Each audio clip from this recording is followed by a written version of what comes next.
Maintenant, prenons un exemple simple pour essayer de résoudre un problème. Prenons la problématique du transport. Mhm. Euh, on décide de faire un Clermont ou un Lyon-Paris.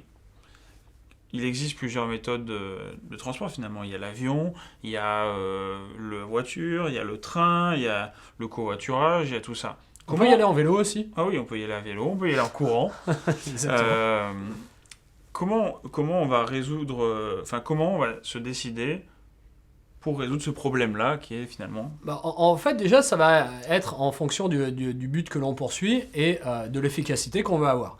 Parce qu'effectivement, si vous voulez aller de Clermont à Paris, vous pouvez très bien y aller en marchant ou en courant. Le problème, c'est que ça va vous prendre beaucoup, beaucoup de temps. Vous pouvez y aller en voiture, vous pouvez y aller en train, vous pouvez y aller en avion. Et donc, du coup, on va avoir différents critères par rapport à ça. Si j'ai un impératif de temps, alors peut-être que je me dis courir ou y aller à vélo, c'est pas la solution Non. la plus adaptée là. Il va peut-être plus falloir que je regarde la voiture, le train, l'avion et savoir qu'est-ce qui va être le plus efficace pour moi si j'ai vraiment qu'une contrainte de temps. Oui, après on peut avoir une contrainte de coût par Bien exemple. sûr. Donc ça va être différent en fonction de plusieurs personnes, de plusieurs contextes, on va dire, Si je suis d'heures. seul à y aller ou si on est trois à y aller, c'est pas du tout la même chose, quoi. Si on est trois, certainement, on comprend que la voiture sera peut-être le plus adapté. Si je dois payer 3 billets d'avion, ça va certainement coûter plus cher.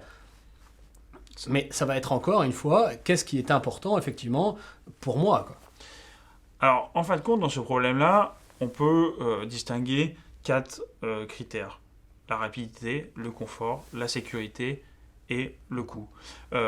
Mais ça peut être bien sûr d'autres critères qui vous est propre et que vous avez identifiés.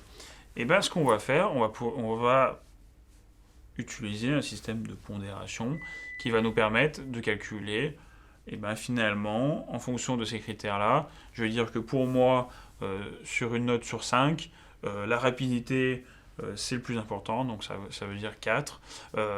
Mon confort, c'est tout aussi important, donc je vais mettre 3 pour ce critère-là. 2 pour un critère de sécurité, parce que je m'en fous de la sécurité, je plaisante, mais c'est peut-être moins important que la rapidité. Et ensuite, le coût, qui pour finalement, dans ce projet-là, n'est pas un critère qui semblerait important. Déterminant. Et en même temps, c'est difficile d'avoir un critère de rapidité et un critère de coût. Donc vous verrez dans le tableau ci-dessous, on a mis des notes en fonction des différents moyens de transport.